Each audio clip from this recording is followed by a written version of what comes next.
Welcome நண்பா, welcome back to my channel. சிறுத்தை சிவசா டைரக்ஷன்ல நம்ம சூர்யா மற்றும் திஷா பட்டானியோட ஆக்டிங்ல இப்போ ரீசெண்டாக தேட்டர்ஸ் ரிலீஸ் ஆன ஒரு பேன் இண்டியா மூவி தான் கங்குவா. இந்த படத்துக்கு full and full negative response தான் மேக்ஸிமம் ஆடியன்ஸ் கிட்ட இருந்து வந்திருந்தது. ஸோ அதை தாண்டி சில ஆடியன்ஸ் கிட்ட இருந்த பாசிட்டிவ் ரெஸ்பான்ஸும் வந்திருந்தது. இந்த படத்தில் வந்து மெயினாக குறைய பார்க்குற விஷயம் வந்து இந்த படத்தோட ஸ்க்ரீன் பிளேயும் கிடையாது, இந்த படத்தில் இருக்க சவுண்டு தான். அந்த சவுண்டு வந்து ரொம்ப அதிகமாக இருக்கிறதுனால ஆடியன்ஸ் வந்து செம்ம இரிட்டேட்டிங் ஆயிருக்காங்க. சவுண்ட் அதிகமாக இருக்குன்னு சொல்லிட்டு நிறைய பேரும் இது கன்ஃபார்மும் பண்ணியிருக்காங்க. குறிப்பாக சொல்ல போனால் இந்த படத்தில் வந்து நிறைய சீன்ஸில் வந்து சூர்யாவாக இருக்கட்டும், சின்ன பையனாக இருக்கட்டும் ரொம்ப கத்திட்டே இருப்பாங்க.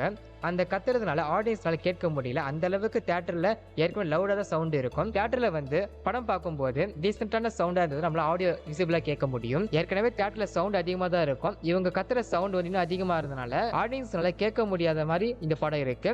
ஆடியன்ஸ் செம்ம பேர் வந்து இரிட்டேட்டிங் ஆயிட்டு இந்த படத்தை வந்து விமர்சனங்கள் மோசமா இருந்தது. இந்த படத்துக்கான சவுண்ட் வந்து கம்மி பண்ண சொல்லிட்டு தியேட்டர் ஓனர் கிட்டையும் ப்ரொடியூசர் கிட்டையும் சொல்லி வச்சிருக்காங்க. அது கம்மி பண்ணாங்களான்னு தெரியல. இப்போ வரையும் போய் பார்த்ததான் தெரியும். ஒரு படம் வந்து அந்த அளவுக்கு தியேட்டர் ரன் ஆகல. எவ்வளவுதான் நல்லா படம் எடுத்திருந்தாலும் நல்ல விஎஃப்எக்ஸ் பண்ணியிருந்தாலும் இங்க நெகட்டிவ் ரோல்னு ஃபர்ஸ்ட்ல பிளே ஆயிடுச்சு. அதனால இந்த ஸ்கிரீன் பிளே வந்து சூப்பரா பண்ணியிருந்தாங்க. இந்த சூர்யாவோட போர்ஷன் எல்லாம் சூப்பரா மாசா தான் பண்ணியிருந்தாங்க. இந்த படத்தோட மேக்கிங் வைஸா செம்மையா பண்ணியிருந்தாங்க. அதை தாண்டி இந்த படத்துல வந்து யாருமே பேசல. இந்த படத்தை வந்து அந்த சவுண்டை பத்தி தான் பேசுறாங்க தவிர வேற எந்த விஎஃப்எக்ஸ் பத்தி யாருமே அந்த அளவுக்கு குறை சொல்லலை. ஏன்னா இந்த படம் வந்து விஎஃப்எக்ஸ் வந்து ஹாலிவுட் ரேஞ்சுக்கு இருந்ததுக்கு ஹாலிவுட் ரேஞ்ச் இருந்ததுனால இந்த படத்தை வந்து அந்த விஎஃப்எக்ஸ் பத்தி சவுண்டு டிஸ்அக்ரி ஆனால இந்த சவுண்ட்னால தான் இந்த பிரச்சனை ஆரம்பிச்சது. அந்த அளவுக்கு ஃபியூச்சருக்கும் பாஸ்ட்டுக்கும் சீக்வன்ஸ் வந்து சூப்பராக பண்ணவே இல்லை. இந்த படத்தில் வந்து மேக்கிங் வைஸும் செம்மையாக பண்ணியிருந்தாங்க. அதை பற்றி யாரும் இந்த படத்தில் பேசல.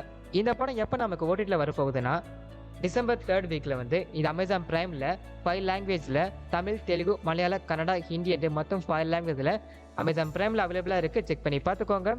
யாருக்கெல்லாம் இந்த படம் கங்குவை பார்த்து ரொம்ப பிடிச்சிருக்கோ அவங்களுக்கு கமெண்ட் செக்ஷனில் கமெண்ட் பண்ணுங்க. பிடிக்கலன்னு சொன்னீங்களா, ஏன் எந்த ரீசனால பிடிக்கலன்னு சொல்லிட்டு கமெண்ட் செக்ஷனில் கமெண்ட் பண்ணுங்க.